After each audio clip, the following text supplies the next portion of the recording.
welcome to our webinar on Black Tech Entrepreneurship in Canada. My name is Phil. I'm hosting this panel of esteemed guests on behalf of Rep Matters. So I'm the creator and host of Rep Matters, which is an interview series that highlights Black entrepreneurs and investors in the tech ecosystem with the goal of being a catalyst for increased Black participation in this space.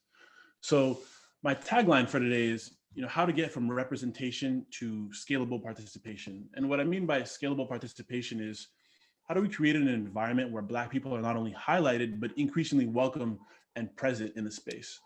And so that's what we're here to discuss today. If we could just get the link sent out for, the Rep Matters socials and whatnot, that would be amazing.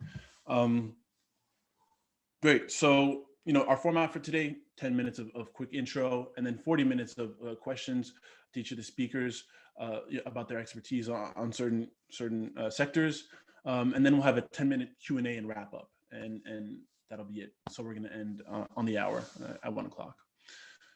So each one of our panelists here today is doing incredible work in the tech space and also in empowering Black talent and entrepreneurs. And the goal was to create a panel that represents everything from early tech education through to scalable entrepreneurship that can drive economic growth in the Black communities. So first up, we have Stéphanie Geoffroy. Stéphanie, thank you for being here. What I'm going to do is read bios so that people have a little bit of background on who everyone is. So Stéphanie Geoffroy is the co-founder of Technovation Montreal, which runs the Technovation program, which is a global tech education program that develops technological and entrepreneurial skills in girls aged 10 to 18 by challenging them to create a mobile app that addresses a problem they care about in their community. Stéphanie is also a co-founder of Origine Village, a nonprofit organization focused on the economic development of Black communities via technology. A graduate from Hautes Études Commerciales, HEC, with a bachelor's in marketing and business management, her leadership has been recognized by several organizations. In 2019, Stéphanie was the recipient of Community Champion Award from the Montreal New Tech Startup Community Awards.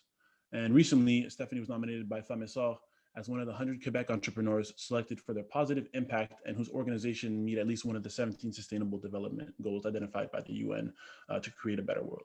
So Stéphanie, thank you so much for taking the time to be here. I'm really excited about our conversation.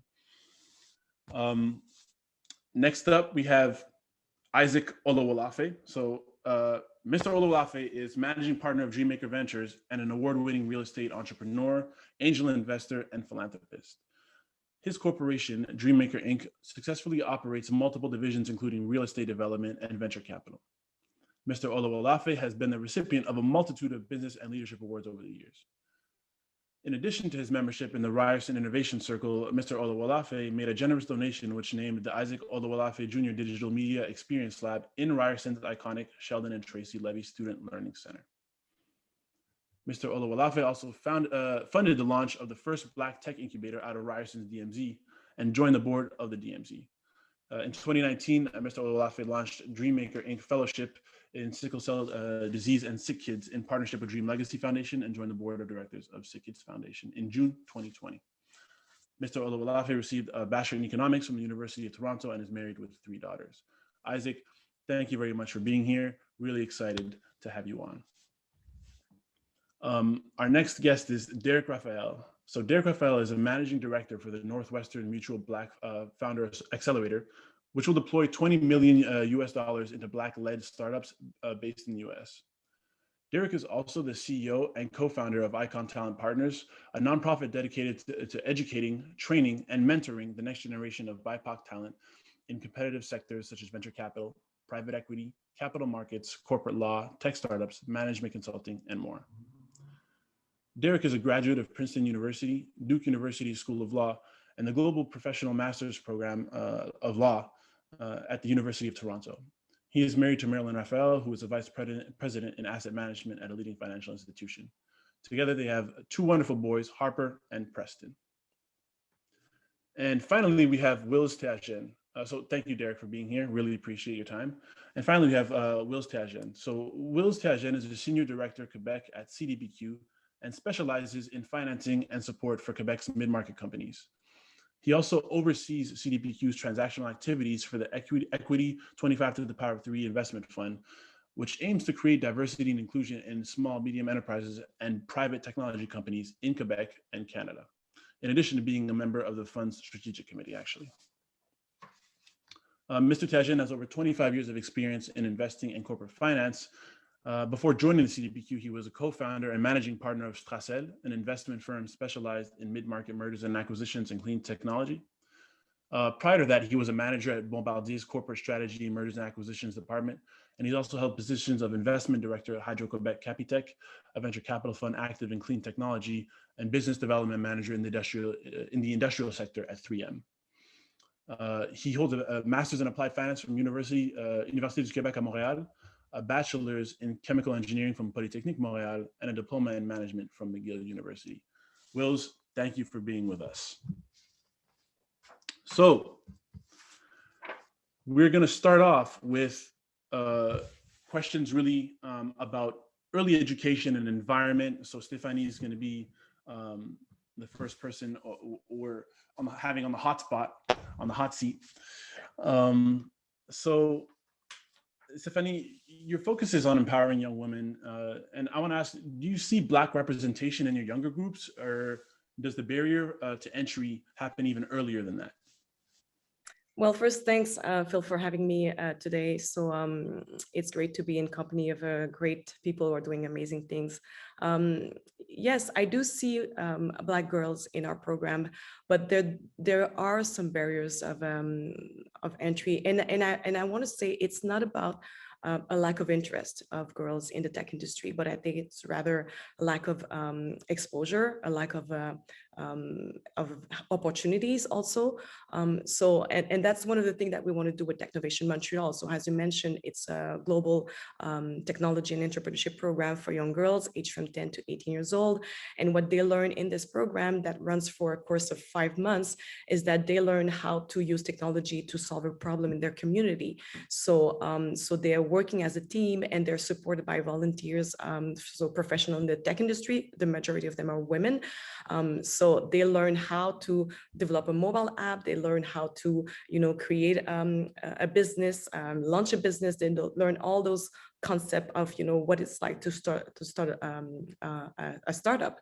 And one thing that we see is that depending of your background, your environment, and whether you have people around you who are encouraging you to go into those fields, you'll be more likely to be interested in being in tech. So what we see like young Black girls is that depending if you have any parents that are in the field, or if you have parents who are using technology or are aware of that, and that they're encouraging you to say, well, why don't you take these classes? And also depending on which schools you're going, your environment, your friends. So sometimes we see girls that are coming in and they're like, well, I saw a class in my school, but it was mostly boys, and I felt intimidated, and I wasn't sure that this was for me. So just the image that is projected also when we talk about tech is very important, because if they don't see themselves, they don't see any models, they might not think that this is something that they can that it's for them. So for us, having women who are in the industry, in the field, it's just they feel that, okay, I have my place there, and I can see myself and project myself being in this industry. So that's really, really important. So when you say representation matters, it does. Absolutely. And so once young women go through your program, what do you see as the next barrier that needs to be solved for, specific to racial diversity, I guess, to the cross-sectionality of being a woman and being Black? I think what we say is we always talk about equal opportunities. So I think that having a network is so much important. Also having people like that can support you, that sees your potential and say, well, I'm going to open doors for you. I'm going to introduce you to some people. We see a lot of girls who do our program that comes back to us like maybe a year or two after and say, well, I need a letter of recommendation. I want to pursue my studies, or I'm looking for an internship. Can you help us and can you support us? And I think that's something that we don't stress how important enough it is to build this network, to have those connections, and to be connected with people who are in industry. So I think that that's one thing also that our program wants to provide, is that the fact that the girls are, supported by women in the field, and having, access to those experts, it just gives them like a connection and people that, they can reach out to and say, well, I'm thinking of pursuing my studies. Can you give me some tips, and can I, spend some time with you, that you teach me the ropes, or that you guide me through the process. And I think that's something that I see even as Black entrepreneurs, the fact that if you don't have access to this network, if you don't build those connections while you're in university or CEGEP, or while you're starting your career, I think it's very hard, because then you don't have those, just to have a step in the door. You start maybe with this that with this gap, that you don't have those access. I was listening not too long ago to there was on social media, there was this teacher who has all of his students like in a field, and there was like a race competition. So he started by saying, okay, so everybody, like you start, like you're on the same line, and then they would say, well, I'm going to make some statements, and if that applies to you, then you move a step forward. So he would say, well, move a step forward if you grew up in in an environment, well, you were raised by both of your parents, and then you would see like people like moving a step forward. Move a step forward if you didn't have to, find a job when you were a teenager to support your family. And then you would see people moving forward, and then, it goes on and on and on. And then when he asked the students like who were like way ahead to turn around, and they would see like the ones who were behind, and they were mostly, the majority of them were either Black students or coming from the diversity. So like you start in life, with this gap, and so you see that, the environment and the people that you're connected to has such a great importance. Yeah, I love the analogy. I know exactly which video you're talking about. It definitely made the rounds on social media. So if you were the person asking the questions, now specific to entrepreneurship, what would those questions be? What do you mean by that? You mean if I ask? So the differentiators, right? So we spoke about a digital divide, right? That was one thing, like, if you have a computer at home, step forward, like what are the other things that you think affect that trajectory? Definitely education. I think that's so important. When we say that you have equal opportunities, I think just to have the knowledge and education, you don't know what you don't know. So if you come in an environment, well, even in your school, you don't have access to those classes like computer science, programming. We know that right now, when we talk about all the future skills that you need to build to be able to be competitive in the workforce, those are part of that programming, computer science, and critical thinking, problem solving. So if you don't have a chance to have access to that education and knowledge, I think that's already you lag behind. As I mentioned, I think that having people that that root for you, that like sponsor you in a way, I think that's so important. You see it like when you start your career, if you have someone that says, that see your potential, say, oh, I think what you're doing is great, let me just bring you under my wings, and I'll introduce you to people, I'll open doors for you. I think those are so critical, and I think that's one thing that for Black entrepreneurs also it's so important, and also having a support system. I think that sometimes Black entrepreneurs can feel isolated. So you're building your own thing, but you don't have that support system, that people that you can reach out to and say, well, okay, so I'm doing this. How did you went through this? How and share that information. And we see more and more of that. So that's great. We see some networks that are building. I think about Black professional tech entrepreneurs, tech networks, and those are so important. But I think that's we're just starting to see this, and I think that we need more of that because that's really is going to help and support the Black entrepreneurs. And I think that also stepping into technology.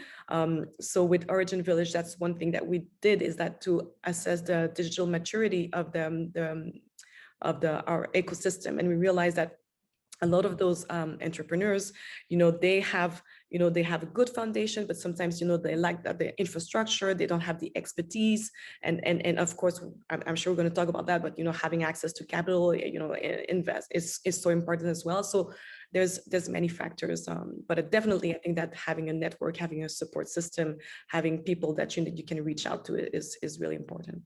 Yeah, and so speaking of Origine Village, what are the top things that you see that Black entrepreneurs in Canada need in order to scale their businesses? Um, for sure, capital is one thing. Also having the expertise. So we see the majority of those entrepreneurs, they'll either launch by themselves or there'll be maybe another person. So of course, when you start, you do everything. Yeah. So having those experts that that you can go to, that can support you in many ways, and having that being aware of how you can use technology, leverage technology to build a sustainable model, a business model. I think is something that we definitely need to work more on that. And so this is really something that we saw that there was a need for our entrepreneurs. So we built this mobile app called United and Prosper. So far we have 360 entrepreneurs on that platform, and so we wanted to build this ecosystem where entrepreneurs could reach out to others and just have this network, but also to give them access also to a base where that they could also grow their how do you say that, to grow their market segment as well, also to reach out. So, and we saw that, so we launched just before the pandemic. We launched before George Floyd, and it was interesting to see, like, when all that happened, people were looking to how to support the Black entrepreneurs, but they didn't know where to find them. They didn't know who they were. And even for us, like when we started to work on that, we realized that there's so many people. We used to think that they're more like in the mom and pop shops or businesses, but then we realized that there's Black entrepreneurs in all different sectors, in all different areas. But if you don't know where to find them, you don't know that they exist. So to providing them that platform, where they have access to those people, and they have access to people, know where they are, they can find it, and they can invest. And also to realize that that Black entrepreneurs is also an economic force, and also that there's such a very strong Black community, and sometimes we don't realize that if you just you invest your dollar in this, there's so many opportunities that are there. But I think definitely to invest in technology infrastructure, that's the key to scale. Yeah. Amazing. Thank you so much.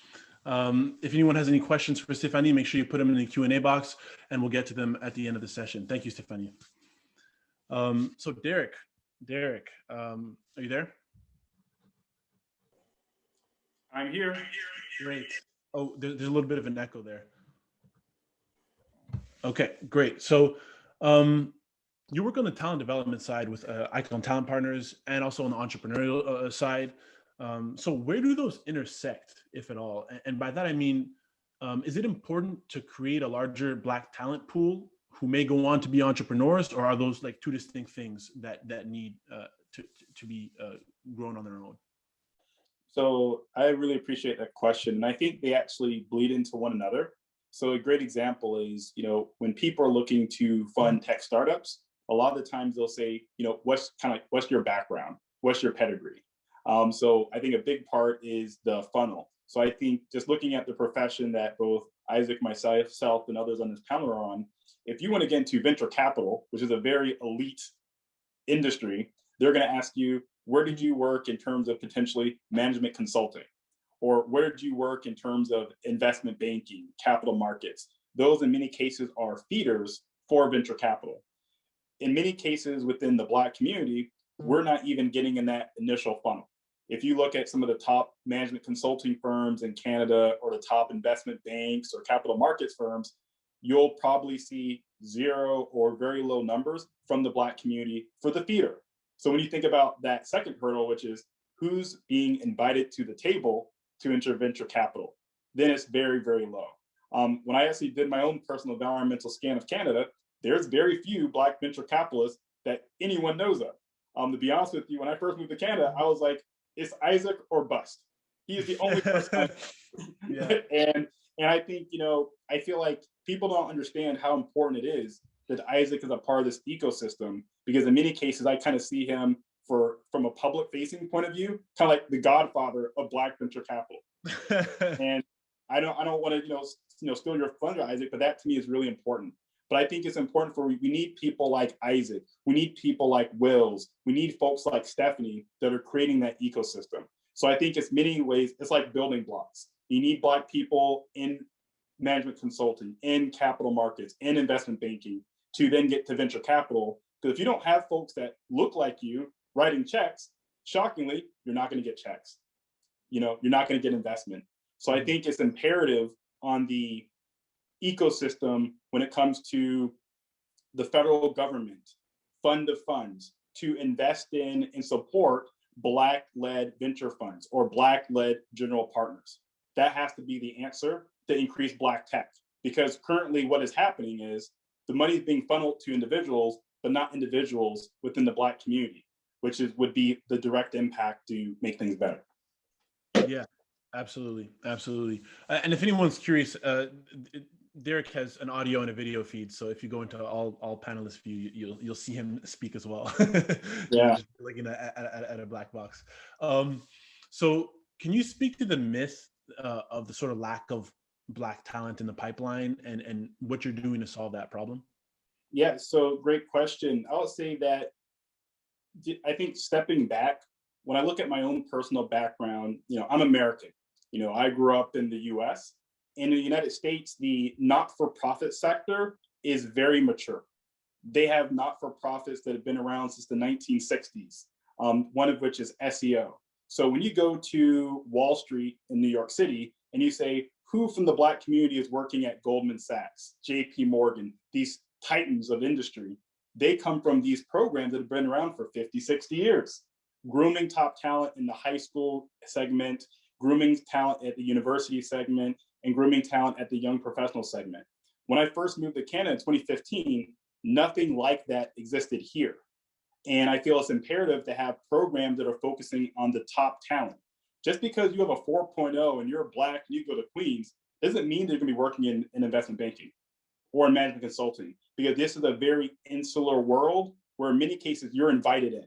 Someone tells you, you should apply to XYZ consulting firm. Because I think looking at consulting as an ecosystem, that whole case interview preparation is its own world unto itself. If no one tells you what you need to do, you can have all the grades, but you're not gonna have that right preparation. So I think that we need to make sure we build up that ecosystem and build up that capacity with early exposure. Amazing. And so I guess part of my question becomes, so that focuses on the Black, I guess, younger students who are already excelling. And how do we even get them to the exposure of understanding what management consulting is? When I was in university, I didn't know what management consulting was, right? How can we go about educating Black youth on the possibilities? Yeah, so that's a great question. One of the things that I was really mindful of when looking at program and capacity building is you have to start from the youth. So when we launched this new initiative, Icon, we said we're going to work with high school students, university students, young professionals. And it's really beautiful when you tell a young person, regardless of their background, be it Black, Indigenous, Latinx, people of color, whatever you want to call it, it expands their minds. So when we have our high school segment we just launched last year, these young people are saying, I never knew about venture capital, but they have one of our partners, Georgian, did a session on venture capital for 14, 18-year-olds. We did a session with RBC on investment banking and sales and trading. So their world expanded and they said, I too can be a venture capitalist. I too can be an investment banker. But if they weren't exposed to these things, they wouldn't know what is required to get in. Because I think that I think you mentioned earlier about this myth of lack of Black talent. There's no real lack of Black talent. There is an extreme lack of Black exposure. There's a lack of Black sponsorship. I'll give you one perfect example. I met a brilliant Black young man several years ago. He was literally the valedictorian of his university. And he says, you know what, Derek, I'm working consulting, I'm doing my part, but I really want to get into venture capital. How can I make that happen? And I said, you know what? Let's do this. Let's make it happen. I literally sent a message to every single venture capital firm in Canada, every single one. And you know what? I was very fortunate because I know people are busy, and two people from the same firm reached out and said, let's have a conversation. That firm ended up being our first venture capital partner, Georgia. And they opened the door for an interview for a candidate, to be honest with you, that was qualified, that was exceptional. I'm not a fan of giving people a seat at the table that are not deserving, but of only people that are deserving, but happen to be Black or happen to be a woman or happen to be Indigenous. You have to be qualified first and foremost to make sure that when you're in that seat, you can perform. Great, great. And so the accelerator that you help run is based out of the US, but can also deploy capital in Canada, right? So how the fund's constructed is that you need to be, so it's a Canadian company, they must be legally domiciled in the United States. So they can be based in Montreal, and I think many Canadian companies are doing that already, is they're domiciling in Delaware or some other US jurisdiction. But we can definitely deploy Canada capital to Canadians as long as they're legally domiciled in the US. Okay, and so from your perspective, your US based perspective, even though you're in Toronto, is there anything that you're seeing that Canadian investors may not be seeing in terms of sort of potential in Black founders or whatever the case is? So I think the reality is that there's a lot of deserving Black tech startups. But I think the issue in many cases is venture capital, these places, they're all very relationship based. If I'm a venture capitalist and I see 400 deals, but I have a friend that says, I'm going to refer XYZ individual, shockingly, that person will rise to the top of the pile. In the same fashion that the majority of jobs that are available are not posted on LinkedIn. That's an unknown secret. There are people that you know. So I think that we need to be mindful about creating an ecosystem for Black tech startups, but also making sure that we are writing checks to Black tech founders and providing that advisory support. So I'm just really thankful to be a part of this panel. And I know that Wills and Isaac are gonna bring us home. Yeah, thank you so much, Derek. Really appreciate it. If anyone has any questions for Derek, please put them into the Q&A box. Isaac, you're next up on the hot seat. Isaac, glad to have you here. So things have really evolved for the Black Innovation Programs in the short time when I first interviewed for you for Rep Matters into now. So can you talk about sort of where it started real quickly and where we're at today? Absolutely. Again, thank you for this invite to be on this great panel. So the Black Innovation Fellowship, which then merged to the Black Innovation Program, was something that started almost 6 years ago. When I started my first engagement with Ryerson University with the gift to the Isaac Olafe Digital Media Lab. That lab, the main premise of that lab is to give exposure to technology for students, Ryerson students and non-Ryerson students. But that lab was right beside the sandbox, which is the initial stage of the DMZ program, which is the sandbox, validator, and then the accelerator. So 6 years ago, I was exposed to the tech incubator that DMZ was forming. It would have been about 4 years into their now 10-year lifespan that they've been around. And that's when I knew right off the bat that an infrastructure and an ecosystem needs to be created for Black entrepreneurs as well. So 2 years ago, we went back to the university, and that's when we came up with the idea of launching the Black Innovation Fellowship without recreating the wheel, but basically leveraging what has already been working, leveraging what has helped non-Black founders get access to a network, get access to resources, get access to mentorship, and be able to scale their business from a startup to be able to hire 10, 20, 50 individuals, and hopefully becoming the next Canadian unicorn and expanding across North America. And that's why the Black Innovation Fellowship was launched. And we wanted to make sure that anything we launch, we do with other institutional and corporate partners so that we're not working in silo, because there's no benefit in creating incubators and infrastructure for Black entrepreneurs that's outside of the tech ecosystem, outside of the business ecosystem, or outside of the financial ecosystem. So we brought on Shopify, we brought on banks, and we brought on other nonprofits and institutional university to create the fellowship, which has now grown to having a program called a Launchpad for our youth, which we've had two great individuals talking about the value of access to technology and exposure to the youth. So we're doing that through the Launchpad. And then we have the boot camp for individuals that have a business idea and just want to see how they could test it and take it into market. Then we have the fellowship, which is for more seasoned entrepreneurs that need access to mentors, traction team, doors to open, whether they're in the fintech space or the insurtech space or the prop tech space, being able to open up doors in various industries and be in a network with other entrepreneurs so that they could learn how to fail forward, learn how to grow, learn how to fundraise, and know how to scale their business, know who to hire next. And the next evolution of the Black Innovation Program is now the funding piece. Yeah, that's amazing. Can you say more about the funding piece right now, or not yet? I'm not sure.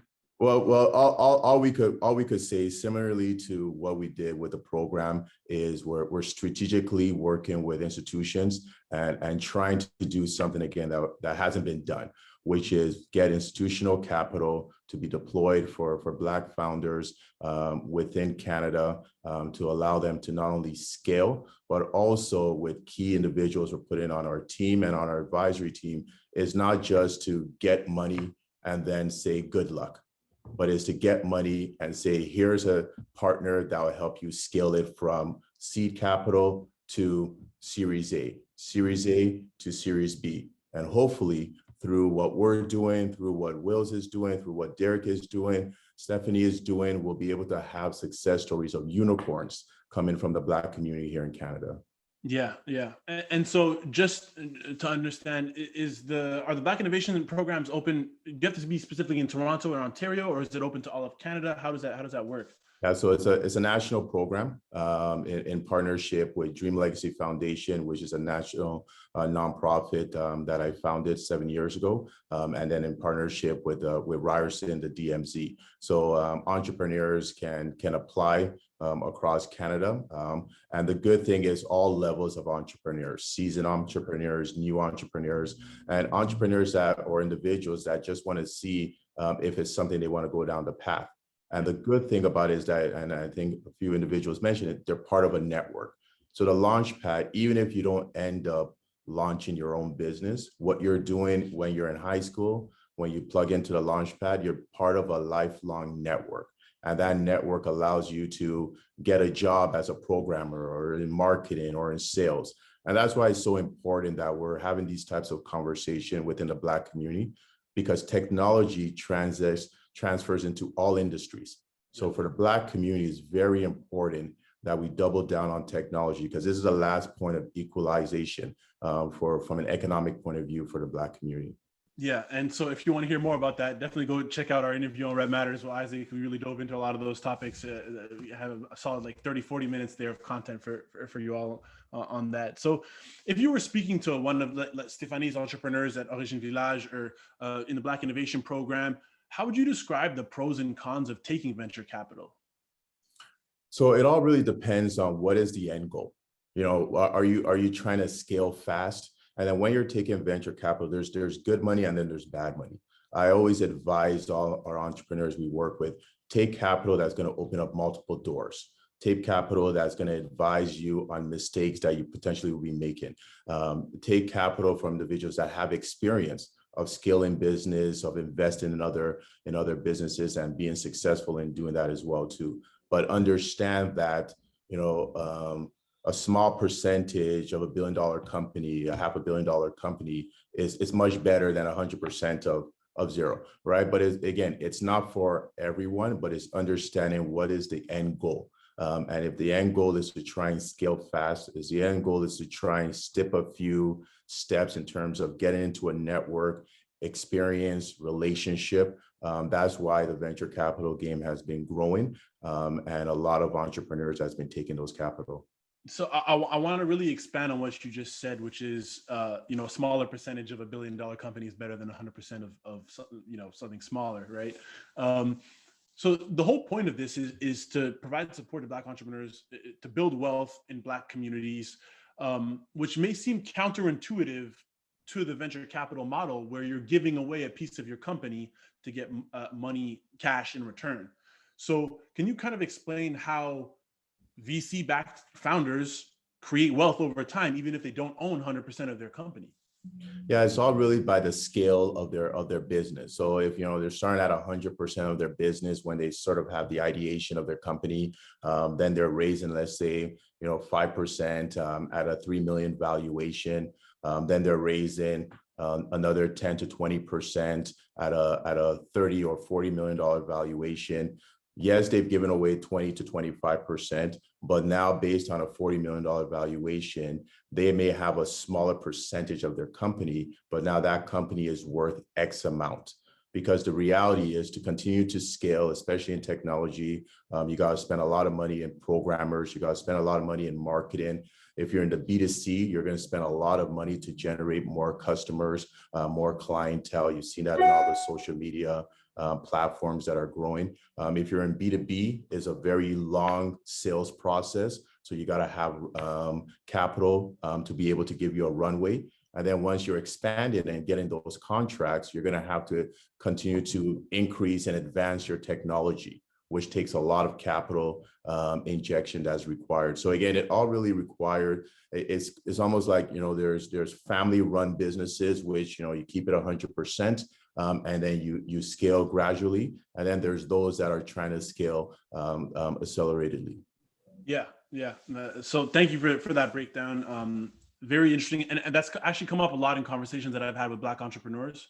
And so thank you for expanding on that. It's super important. Wills, finally, we're right on time. I'm really liking this. This is where, we're ready. So Wills, my first question for you is, how has the commitment towards diversity, equity, and inclusion evolved within the CDPQ as an institution over time? Hi, Phil. Very excited to be here and very excited to be with Derek, Stephanie, and Isaac. At CDPQ, diversity, equity, and inclusion has been and still is a priority for us. I would say that we initially implemented the gender diversity initiatives, but since then we've gone way beyond that. Now we're looking into ethnocultural diversity. And to give you a perfect example is the fund Equity 25 to the Power of 3 that I'm managing. Now we're impacting diversity at the entrepreneurship level, at the level of the companies that are going to be the future companies in our portfolio. Yeah, that's amazing. Can you expand a little bit more on that fund and what your eligibility criteria are to apply for that funding and how you set that eligibility criteria? Sure. So we're very excited about the fund. The goal of the fund is to support companies and help them increase diversity. We've established targets. And the targets are at 3 levels: the board of directors, the management team, and the equity ownership. So there needs to be a 25% representation of people from diverse background at all 3 levels. And the companies that we support, they have 5 years to get there, which makes it possible, achievable. It's ambitious targets, but at the same time, it's achievable because we work with the companies to get them there. And we provide support as well for them to put in place the diversity and inclusion plan. So I would say that, 3 things were very critical and important for us. Number 1, making sure that we had clear targets as far as criteria. Number 2, making sure the companies had time to get there. So with this fund, it's 5 years. And then we also wanted to impact the wealth gap. So by having this ownership criteria as part of the 3 criteria, we're building the next wave of diverse employees, managers, entrepreneurs that are going to be able to create wealth. Mm-hmm. Yeah. And also, just to add some context, you're investing at a very specific stage. Can you elaborate on that? And can you talk about how what the CDPQ can do and what earlier stage players can do in order to nurture the Black entrepreneurs so that they can meet the eligibility criteria for your fund in Series A and B and beyond? Sure. So our focus is really growth capital. And as Isaac mentioned before, it's important to have a complete ecosystem. And I think we've all realized from the conversation of Stephanie, Derek, and Isaac that it's got to be complete from a talent perspective, from a financing perspective, and from a network perspective. So in our case, we wanted to make sure that players are providing seed, Series A capital, and then we get involved in growth capital. For us, it's Series B and up. That's when we're able to write check for those companies. And I think the goal is, taking our time, long-term perspective, building successful companies, and eventually building the next unicorn. Yeah, that's amazing. And so, from your vantage point as a later stage player, how has Black tech entrepreneurship evolved in Canada over time, and where is it heading? Yeah, I think I'm excited to see the level of momentum that we have right now. We still need to do a lot of work. I mean, there's not enough Series B and up. There's not enough companies.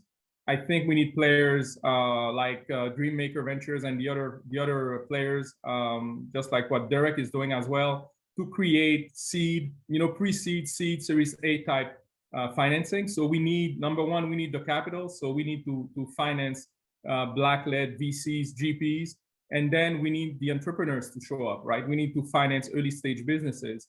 Eventually, that's going to help us build a solid pipeline of opportunities, and those companies will become the next unicorn in Canada. Yeah, great. So, in terms of how the CDPQ has been helping nurture that ecosystem and will continue to do so, can you elaborate on sort of your strategies for working with these earlier stage players?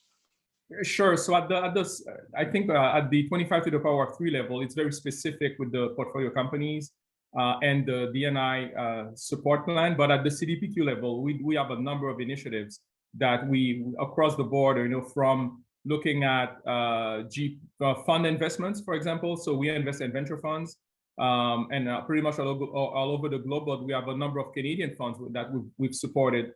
And some of those funds, they're doing seed investment, others are doing Series A, Series B, and others are doing growth capital. So it's a way for us to make sure that we're contributing to the financing pipeline.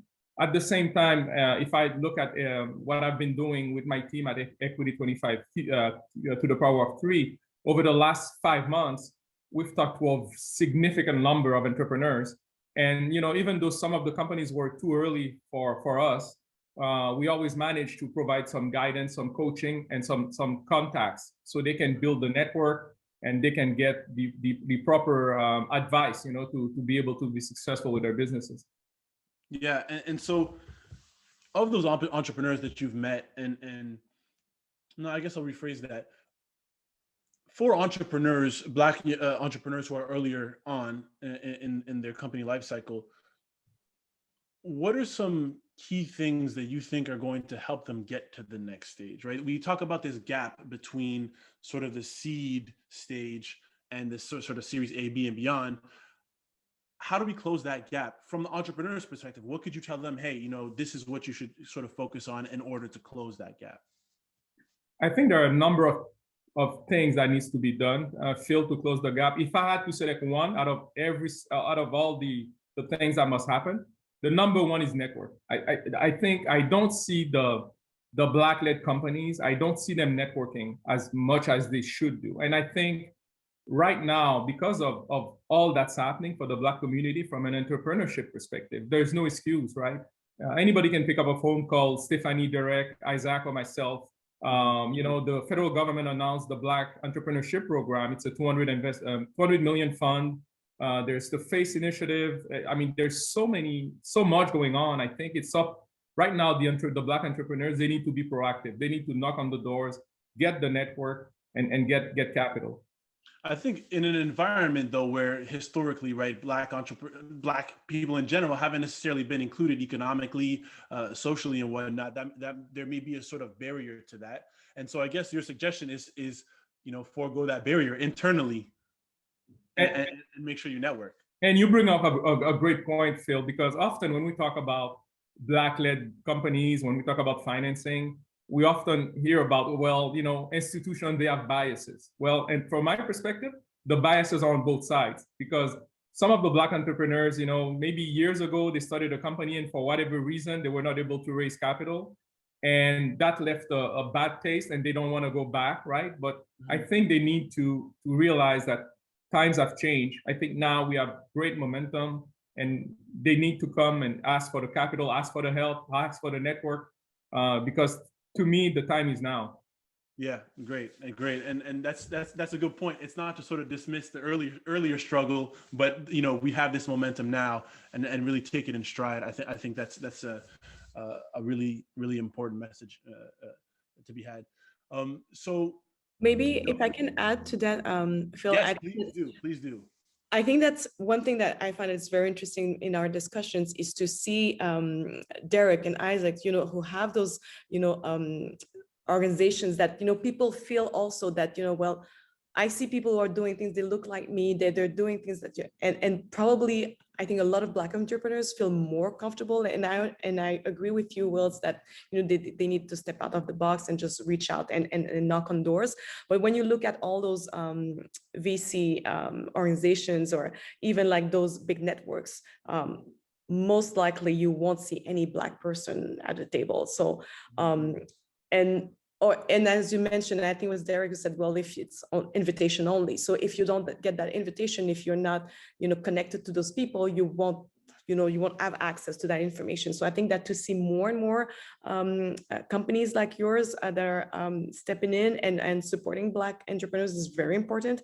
And I think that and I believe also that exposure, I think that we need to hear more about you, to see more of you, because I think that also not that many people are aware that these organizations exist. And I think that, having those type of events help exempling that. And as you said, I think it goes both ways. I think that entrepreneurs need to do some steps, and they need to take action as well. But I think that we also need to realize that we need to provide more exposure and support, and so people know that those organizations exist as well. That's a really great point. And the onus isn't on just Black entrepreneurs or on the ecosystem. It's both. And the momentum that Wills is talking about is, I think, in the ecosystem, a willingness to acknowledge this problem and to find solutions for it. And I think what I'm hearing from Wills is that there has to be a sort of equal willingness to kind of move through the barriers that we may have perceived before and kind of dive in. And so I think that's extremely important. So thank you for both of those points. We're going to go into some questions right now. Let's see what we have lined up. So thank you, Wills, by the way. Thank you. And thank you, all of you. That was a great discussion. I'm looking forward to seeing what some of these questions are. What is the state of fund of funds in Canada for emerging funds focused on BIPOC founders? Wills, I think that's a good question. Yeah, it's a good question, Phil. I think there are a lot of reflection strategy session going on now at the institutional level, even the government level, regarding that type of initiative. Recently, there was an announcement about a fund dedicated to early stage fund managers. I think it's about $100 million fund that's looking for early stage managers. But looking at how the momentum is building, I'm sure that the conversation about BIPOC specific early stage funds, that's gonna come to be analyzed as well. But that's being discussed right now. Yeah, great. I have a question from Jean here. Most of the great individuals in this webinar I've never heard about. What else can you guys do to bring awareness to what you're doing? Sometimes just knowing that someone who looks like you is up there at the top can lead you to reach for greatness sooner. I think that's a Rep Matters question, Phil. That's exactly why we're here. That's a Rep Matters question. Lisa, if you can plug in the Rep Matters information and our website and whatnot into the chat, that would be great, because that's why we're here, right? That's why we're doing this right now, is to make sure that the people who are already present in the ecosystem, we know who they are, because I didn't. I came into the ecosystem, I had no idea who anyone was, and yeah, I had to look around to find some of these amazing people, but they're here and they're doing great work, and they're inviting more people that look like us into this space, and I think that's really, really critical. May I add a comment, Phil? Mm-hmm. I want to say that we're changing. We're changing society. This is a big change, right? And for something like that to happen, it's not one person. It's not just the four of us or you that's gonna make the change. It's gonna take everybody has to make an effort. And I think it's just reach out, right? It's easy to give the burden to somebody else, but if this change is going to happen, every single one of us needs to be part of it. Mm. Yeah, yeah, so true. So Phil, yeah, I wanted, add a comment just piggybacking off of Will's Mhm. is, I think it's really important to see who's invited to the table. And I think that what Rep Matters is doing is phenomenal. This is fantastic. Appreciate World Ventures backing this and supporting this. But I think about this panel that we're having. If this was posted and shared through the Globe and Mail, or this was shared through national media, yeah, that impact it would have to see Black people within the tech ecosystem talking about how things could be different. Mhm. So again, it comes down to who's invited to the table. If you're not invited to the table, no one's going to know. So I think that's really important, is that it needs to be a full ecosystem, and it needs to make sure that folks in power are leveraging their power for amplification. Yeah. And hey, we tried. So if anyone has the Global Mail plug, send them my way. I shoot out emails all the time to get some exposure on Red Matters. So I have another question here. As someone who's worked in both management, consulting, and venture capital, I've seen the volition to foster more diversity and to look outside the typical network, to your point. How can we move from volition to action and tangibly ensure to foster diversity within our own staff and finding diverse entrepreneurs? We often look within our own network, which is a big part of the problem. Who wants to take that on? That's a big question.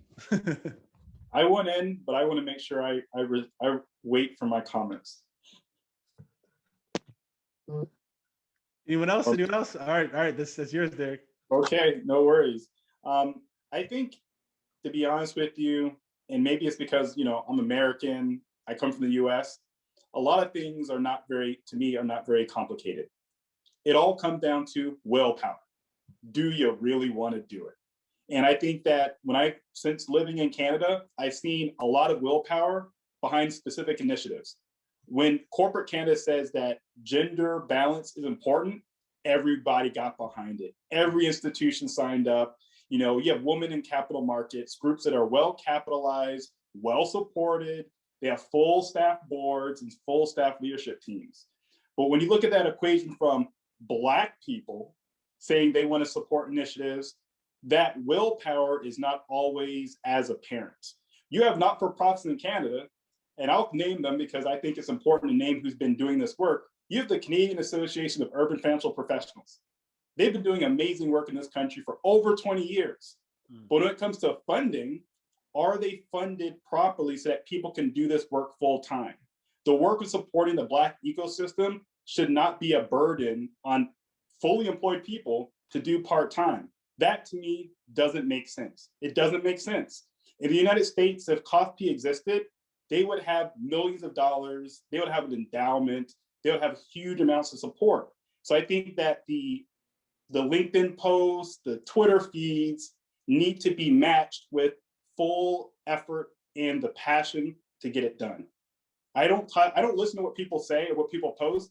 I listen and I look at what is the size of your check.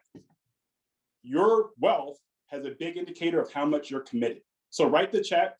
Don't post anywhere. Write the check. Then I'll believe you. Yeah, no, I think that's a great point. And it sounds pretty simple. How do you go from sort of an idea to action?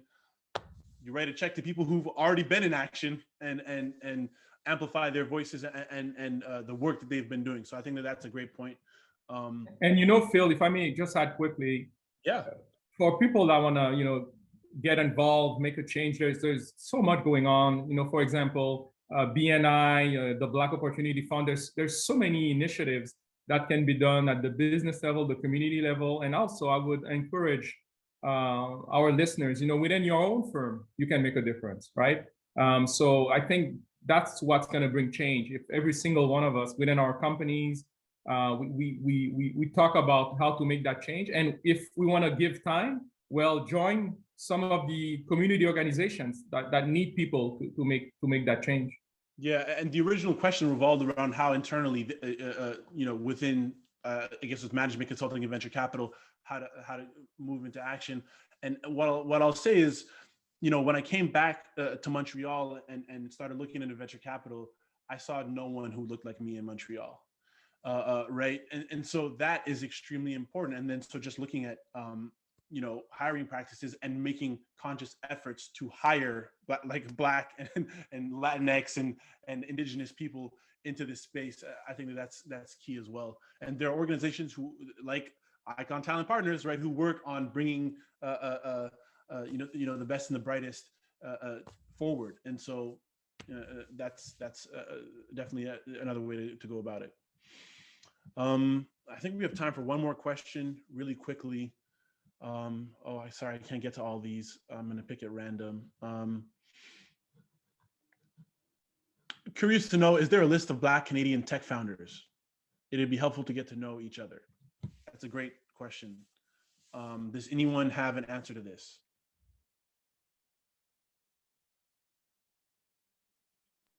I guess I'll jump in. There's no official list, but I know within the Black Innovation Fellowship and the Black Innovation Program, the list is growing. Well over 100 plus entrepreneurs applied even for the Black Innovation Fellowship over the last 2 years. Then there's the Launchpad and the boot camp. I think there was almost 200 applicants that applied. So it's not public, but I think that's part of what's the ecosystem that we're building is, where other Black entrepreneurs know where they could connect, network, collaborate, share ideas. In about a month or two, we're launching a Black business hub here in Toronto, physical space. That'll be event space, co-working space, hotel space. Again, it's all part of building infrastructure, both physically and intellectually across the city and country. That's amazing. And, what I'll add to that is that exists in the US, that was created, VC-backed founder list. And I'd love to see something like that in Canada as well. And a lot of efforts are decentralized. And I love us coming together on this webinar and being aware of what each other is doing and tapping in and hopefully working together in the future to make this ecosystem a better place for Black founders and Black talent and for others as well. So that wraps it up for today. Thank you so much for joining us, to our panelists and to the viewers who came in and took part and participated and gave us questions to answer. Thank you all so much. I really appreciate it. And, follow us, @matters_tech on Instagram and on Twitter. And, we plugged everyone's websites into the chat. So please, I hope you clicked on them and copy pasted that whole list because everyone's businesses are there. So thank you so much, everyone. Have a great day.